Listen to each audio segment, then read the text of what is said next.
Hello के lovers, आज हम करेंगे व्हेन द फोन रिंग्स का एपिसोड नंबर 7। तो चलो शुरू करते हैं हमारी एक्सप्लेनेशन। एपिसोड की शुरुआत में हम देखते हैं एक कार को जो कहीं पर जा रही होती है और उसके अंदर हीजू, इना और उनका एक छोटा भाई होता है और ड्राइविंग सीट में एक लेडी होती है। वो खुशी खुशी कहीं पर जा रहे होते हैं और तभी वहाँ पर एक ट्रक आता है और वो गाड़ी को टक्कर मार देता है, जिसकी वजह से गाड़ी काफी ज्यादा डैमेज हो जाती है और उसके अंदर वो सारे के सारे बेहोश होने लग जाते हैं। जब सब बेहोश हो जाते हैं तभी एकदम से हीजू की आँख खुलती है और वो देख रही होती है अपने आगे और पीछे, और वहाँ पर सबको खूनम खून हो रहा होता है और वो काफी ज्यादा डर भी जाती है। वो रो भी रही होती है, सबको बुला रही होती है कि कोई आ जाए, पर कोई आता नहीं है। और हम बड़ी हीजू को देखते हैं जो ये देख रही होती है बाहर से और बोल रही होती है कि ज्यादा तेज चिल्लाओ। छोटी जो हीजू होती है वो चिल्ला रही होती है हेल्प हेल्प के लिए, पर बड़ी जो होती है हीजू वो बोल रही होती है तुम्हें जल्दी तेज बोलना पड़ेगा क्योंकि तुम्हें लेने के लिए आए। फिर हम दोबारा से हीजू को देखते हैं जो अपने बेड पे होती है। उसकी मम्मी उसे बोल रही होती है कि तुम्हें भी अब बोलना बंद करना पड़ेगा, अदरवाइज इना के जो पापा है वो हमें यहाँ रहने नहीं देंगे, तो तुम्हें चुप रहना पड़ेगा। वो उसे बोल रही होती है और हम हीजू को देखते हैं जो उसे मना करती है, बोलती है कि तुम्हें मना करना पड़ेगा, नहीं तुम्हें मना करना पड़ेगा,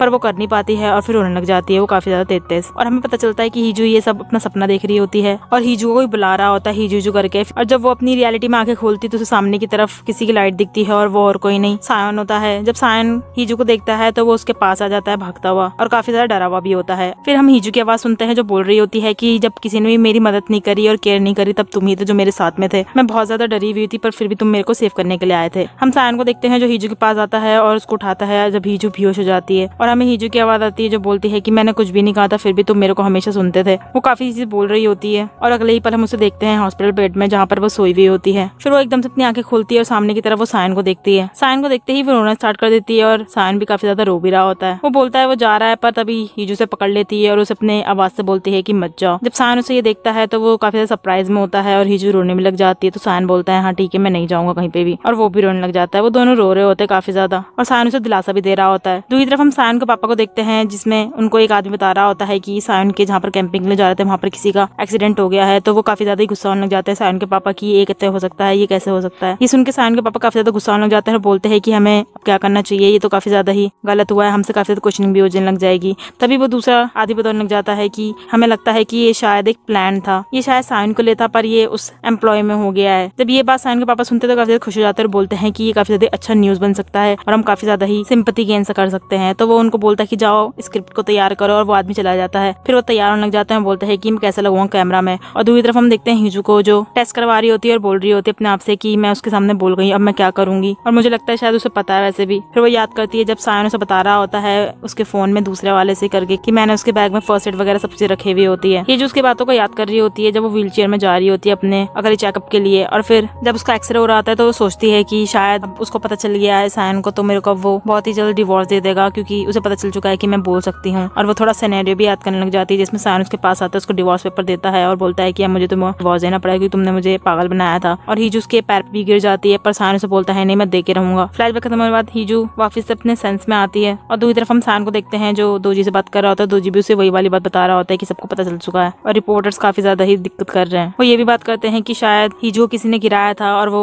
सायन के लिए था पर हीजू उसमें बीच में आ गई। तभी सायन बोलता है कि मैंने तुम्हें देखने के लिए बोलता, वो चीज तुमने देख ली? तो दोजी बोलता है कि हाँ मैंने देख लिया, और वो उसे हीजू का दूसरा फोन देता है। फिर दोजी से बताने लग जाता है कि ये एक एज अ हैकिंग का है और ये किसी के भी लोकेशन को बता सकता है चाहे वो कितना भी ज्यादा ही दूर हो या फिर रिमोटली प्लेस में हो। सायन उसकी बात सुनकर सोच में पड़ जाता है और बोलता है शायद वो इसी वजह से वहां पर तक हमें पहुंच पाया। दोजी ये बताता है कि हमने उसकी भी ट्रैकिंग ले ली, हम पता कर पाएंगे। पर सायन बोलता है कि कितना टाइम लगेगा, तो दोजी बोलता है कि 3 या 2 दिन हमें लग सकते हैं। तो सायन बोलता है चलो ठीक है। फिर हम दोबारा से सायन को देखते हैं जो हीजू के पास जाता है। हीजू जो अपना चेकअप करवा कर आती है और वो दोनों एक दूसरे को देख रहे होते हैं। वो कुछ बोलते नहीं है। तभी सायन उससे बोलता है कि तुम इतनी ज्यादा चुपचाप की हो, तुम्हें पहले तो बोलने में इतनी दिक्कत हो नहीं रही थी, क्या तुम बोलने दोबारा बंद कर दोगी? वो उसके पास आके बोल रहा होता है पर हीजू कुछ बोलती नहीं है। फिर वो उसको उठाकर उसके बेड पे लेके जाता है और बोलने लग जाता है कि मुझे पसंद है। फिर वो बोलता है कि मुझे तुम्हारी हार्ट बीट की जो साउंड है वो काफी ज्यादा पसंद है, और वो उसको बेड पे लेटा देता है। उसे उसके कमर में भी सुलाने के बाद बोलने लग जाता है उससे कि कोई बात नहीं, तुम बोल सकती हो, मुझे पता था काफी टाइम से तुम्हारे बारे में, मुझे तुम्हारे बारे में तुमसे ज्यादा चीजें पता है। ये बात सुनकर ही जो थोड़ी कंफ्यूज होती है और वो उसे देख रही होती है। तो सायन बोलने लग जाता है कि मुझे वही जो हमें कॉल करता है उसने बताया तुम्हारी लोकेशन के बारे में, शायद उसी ने तुम्हें पुश करा हो, पर उसने मुझे हेल्प भी करी थी। फिर ये बोलने लग जाता है मैं क्या करूँ, उसने मुझे हेल्प भी करी तुम्हारे को ढूंढने के लिए, तो मैं उसको पुलिस के पास छोड़ दूं या फिर क्या करना चाहिए? तभी हीजू बात सुनती थोड़ी सी वो डर जाती है और वो कुछ बोल नहीं पाती है। तभी हीजू बोलती सच्चाई ये है, पर सायन उसे काट देता है और बोलने लग जाता है कि जो तुम्हें अभी चाहिए वो रेस्ट है, तो तुम्हें रेस्ट करना चाहिए और बिल्कुल ही ज्यादा रेस्ट करनी चाहिए, तुम्हें कुछ भी काम करना नहीं चाहिए। वैसे मैं तुमसे काफी ज्यादा चीजें पूछना चाहता हूँ पर मैं तुमसे पूछूंगा नहीं, तो तुम्हें सिर्फ रेस्ट करना चाहिए। तो हीजू वर्क के बारे में पूछती है। तो सायन बोलता है कि अभी तुम सिक लीव में हो, तुम्हें टेंशन टेंशन लेने की जरूरत नहीं है। फिर वो उसे एक नया फोन भी देता है और बोलता है कि तुम्हारा जो पुराना फोन था वो काफी ज्यादा ही टूट चुका है, तो इस वाले को यूज करो और मैं कुछ टाइम के लिए भी बाहर रहूंगा, जब तक के लिए ये यूज कर लो। ये कह के सायन वहाँ पे चला जाता है और हीजू जब देखती है कि वो चला गया है तो वो जल्दी से अपने बेड से उठती है और अपने सामान में उसी फोन को ढूंढने लग जाती है। जब उस फोन को देखती है तो वो बोलने लग जाती है कि उसे नहीं देखा क्या। फिर वो और भी बातें बोलने लग जाती है कि मैं ये फोन को देखकर तुमसे दूर होना चाहती थी, तुमसे छुटकारा पाना चाहती थी, और वो अपनी कही हुई काफी सारी बातों को याद करती है जो वो उससे कहती है। पर इसी फोन ने मेरे को तुमसे काफी सारी बातें भी करवाई है और वो सायन की कही हुई बातों को भी याद करती है। और दूसरी तरफ हम हीजू की मम्मी को देखते हैं जो मसाज करवा रही होती है और वहाँ के वर्कर उसकी तारीफ कर रहे होते हैं। तभी वो ये भी बताते हैं कि आपकी बेटी आई हुई है यहाँ पर, और ये सुनते ही वो दूसरे कमरे में चली जाती है और सोचती है कि हीजू है और उससे बातें करने लग जाती है। उसे बोलती है कि मुझे नहीं पता तुम यहाँ पर आ जाओगी। वो उसे काफी चीजें बोल रही होती है सायन के बारे में भी। तभी वो लड़की उठती है और वो और कोई नहीं इना होती है, वो अपना मास्क उतारती है और वो उसे हंसते हुए देखती है। तभी हीजू की मम्मी शॉक हो जाती है। दूसरी तरफ हम सायन को देखते हैं जो कार में होता है और उसको दोजी का फोन आता है और दोजी से बोलता है कि इमरजेंसी आपको ये चीज दोबारा से चेक करनी पड़ेगी जल्दी से। और हम दूसरी तरफ देखते हैं सायन के पापा को जो रिपोर्टर्स को लाकर अपनी काफी ज्यादा ही दुखदड़ी वाली स्पीच दे रहे होते हैं और उसी बीच में ह्योजिन जो रिपोर्टर होता है वो क्वेश्चनिंग करने लग जाता है। तो सायन के पापा उसकी सिंपैथी गेन करने के लिए काफी चीजें क्लेरिफाई करते हैं और वहाँ पर ये चीजें करके वहाँ से जाने लग जाते हैं। दूसरी तरफ हम सायन के ऑफिस में देखते हैं जहाँ पर काफी ज्यादा फोन कॉल्स आ रखे होते हैं उसी इंसिडेंट के बारे में और वो काफी चीजें बोल रहे होते हैं कि कुछ पता नहीं है। और उन्हीं बीच में योंगसू होता है वो काफी ज्यादा ही फ्रस्ट्रेटेड हो जाता है, उन पर चिल्लाने भी लग जाता है। तभी वहाँ पर सायन होता है और सबके फोन कनेक्शन को काट देता है और बोलने लग जाता है कि जो मैं तुम्हें बोल रहा हूँ तुम्हें यही चीजें बोलनी है उनके सामने। और वहाँ से वो जा रहा होता है कि तभी योंगसू बोलता है कि हीजू का क्या हुआ है, उसकी हमें टेंशन हो रही है, हमें कुछ चीज तो बतानी पड़ेगी ना। तो सायन उनसे माफी मांगने लग जाता है और बोलता है कि वो ठीक है, कोई टेंशन लेने की जरूरत नहीं है। ये कहकर वहाँ से चला जाता है। और दूसरी तरफ हम देखते हैं इना और हीजू की मम्मी को और वो दोनों बातें कर रहे होते हैं और इना उनको ये बोलती है कि आपको टेंशन लेने की जरूरत नहीं है, आपको लग रहा हो कि मैं हीजू को रिप्लेस करने के लिए आई हूँ, पर मैं इसलिए नहीं आई हूँ, मैं सिर्फ हीजू को देखभाल करने के लिए आई हूँ क्योंकि मुझे पता है कि वो काफी ज्यादा ही प्रॉब्लम में है और मैं चाहूंगी कि आप भी काफी ज्यादा ही उसको परेशान ना करें। हीजू की मम्मी थोड़ी शॉक होती है और बोलती है कि तुम्हें कैसे पता। तो इना बोलती है मुझे पता था। और इना ये भी बोलती है कि मुझे ये भी पता है कि तुम ही थी जिसने सायन को ये आइडिया दिया था हीजू से शादी करने के लिए। और हम फ्लैशबैक में देखते हैं कि इना अपने ऑफिस में जाती है और वहाँ पर जाके उसको कुछ रिपोर्ट्स मिलती है, वो काफी ज्यादा ही सरप्राइज होती है। फ्लैशबैक खत्म होने के बाद हम इना को देखते हैं जो बोलती है कि तुम मुझे बस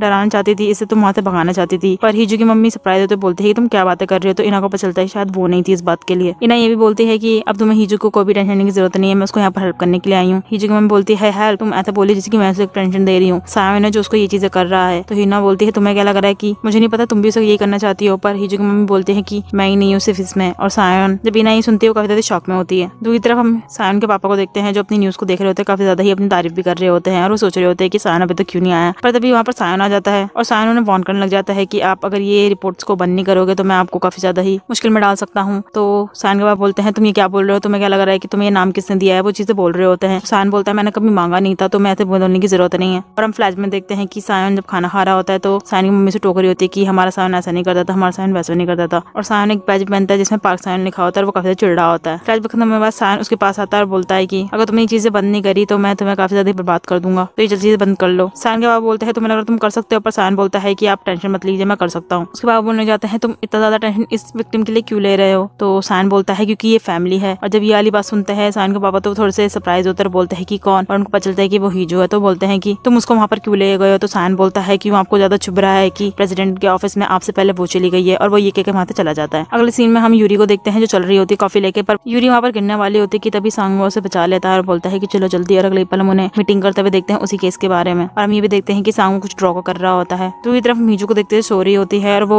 उसी चीज पे भी अटकी हुई होती है कि मैं कैसे गिरी थी, क्या वो वही था, पर ये कैसे हो सकता है। फिर वो अपने फोन में भी देखती है और उसको सायन का मैसेज आता है, वो बोलता है कि मैं आने वाला हूँ। तो हिजू से देखती है और फिर उसको मैसेज आता है कि तुम्हें कुछ खाने के लिए चाहिए। तो हिजू से लिखने लग जाती है कि मुझे तोबो की चाहिए, और वो मना करने लग जाता है। फिर फ्राइड चिकन वो मना कर देता है। तो हिजू बोलती है फिर मुझसे पूछी क्यों रहा है जब उसे ये चीजें मना ही करनी है। वो काफी ज्यादा ही मुंह फुलाने लग जाती है। और दूसरे हम सायन को देखते हैं, इसे मैसेज मिलता है और वो अपनी स्पीड बढ़ाने लग जाता है कार की। और मैसेज में देखते हैं हिजू ने लिखा होता है तुम यहाँ पर कब आओगे। और अगले पल हम सायन को देखते हैं जो अनपैकिंग कर रहा होता है, हिजू को उसके सामान दे रहा होता है और हिजू उसको देख रही होती है। फिर सायन उसे कुछ खाने की चीजें पकड़ाता है, फ्रूट्स वगैरह। तो हिजू बोलती है पर अभी तक वॉश नहीं हुआ। तो सायन बोलता है तुम मुझसे ये कह रही है। और हम अगले पल देखते हैं सायन को जो अंगूर के धोखे ला रहा होता है और हिजू से खाने लग जाती है। फिर हिजू से पूछती है कि तुम घर पे कब गए थे। तो सायन बताता है कि मुझे घर पे जाना था क्योंकि मुझे अपने सामान भी लाना था। फिर हिजू बोलती है कि तुम यहाँ पर क्यों आए हो। तो सायन बोलता है कि मैं भी तो यहीं रहूंगा। और हिजू सुनती है, बोलती है तुम यहाँ पर क्यों रहोगे। तो सायन बोलता है मुझे यहाँ पर देखना तो पड़ेगा ना, और वो अंदर की तरफ चला जाता है। बाहर की तरफ हिजू काफी ज्यादा ही टेंशन में होती है और बोलती है कि वो यहाँ पर क्यों रहेगा, यहाँ पर तो एक ही जगह सोने की, और वो यहाँ पर क्यों आया है। वो काफी ज्यादा टेंशन में रही होती है। तभी सायन आता है और बोलने जाता है चलो हम नहाते हैं। और ये सुनते ही हिजू कंफ्यूज हो जाती है। और अगले पल हम देखते हैं सायन को जो उसके बालों को धो रहा होता है। जब वो उसके बालों को धो रहा होता है तो हिजू से देख रही होती है। उसे थोड़ी दिक्कत होती है पर वो बाद में उसके बालों को धो देता है। जाता है। फिर हम उसे उसके ड्रायर भी करते देखते हैं बालों को, और सायन उसे पूछ रहा होता है कि ये ठीक है या नहीं है। तो हीजो बोलती है ठीक है, बस ये ऑकवर्ड है। तो सायन बोलता है कि क्या? तो हीजो बोलती है कि तुम इतना ज्यादा मुझसे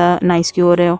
तो सायन बोलता है कि हस्बैंड नॉर्मली ये चीजें करते ही हैं अपनी वाइफ के लिए। उसके ड्राई कर रहा होता है कि तभी उसे गर्दन में मार्क दिखते हैं और वो उस मार्क को देखने लग जाता है। फिर वो ये बोलता है कि मुझे काफी ज्यादा पछतावा होता है कि मैंने तुम्हारे लिए काफी चीजें नहीं करी इतने टाइम में। और अगली पर हम देखते हैं उसे उसको बेड में सुलाते हुए। जब उसको बेड में सुला देता है तो वो खुद नहाने के लिए चला जाता है अंदर की तरफ, और हीजो बाहर की तरफ काफी ज्यादा रेस्टलेस हो रही होती है। वो सोच में पड़ती है कि क्या होने वाला है, वो क्यों गया है, और वो सोने का नाटक भी कर रही होती है। जब ही एकदम से सायन बाहर आता है तो वो सोने का नाटक करने लग जाती है दोबारा से। सायन उसके पास आ रहा होता है, हीजो बोलती है कि अभी नहीं। और हम देखते हैं सायन को जो फोन को उठा रहा होता है कि तभी हीजो अपना आंखें खोल देती है और सायन बोलता है कि मैं अभी तक सोई नहीं हूँ, और हीजो देख रही होती है। सायन अपने फोन को देख रहा होता है और हीजो बोलती है कि मैं सो भी पाऊंगी आज। दूसरी तरफ हम सांगू को देखते हैं जो ऑनलाइन एक लोगों को दिखा रहा होता है, उसके बारे में पूछ रहा होता है कि ये क्या हो सकता है। फिर हम दोबारा से हीजो को देखते हैं जो सो रही होती है पर एकदम से उठ जाती है, और वो आसपास देखती है तो वहाँ पर सायन नहीं होता है, और वो टेबल में से उठ के देखती है कि सामने की तरफ सामान वगैरह पड़े हैं पर वो नहीं है। और फिर वो अपने फोन में देखती है और वहाँ पर सायन को कॉल करने लग जाती है पर वो दिखता नहीं है। सायन उसे बोलता है कि तुम सो जाओ, मैं भी वेट कर रहा हूँ एक कॉल का। जब हीजो ये पढ़ती है तो वो सोच में पड़ जाती है क्या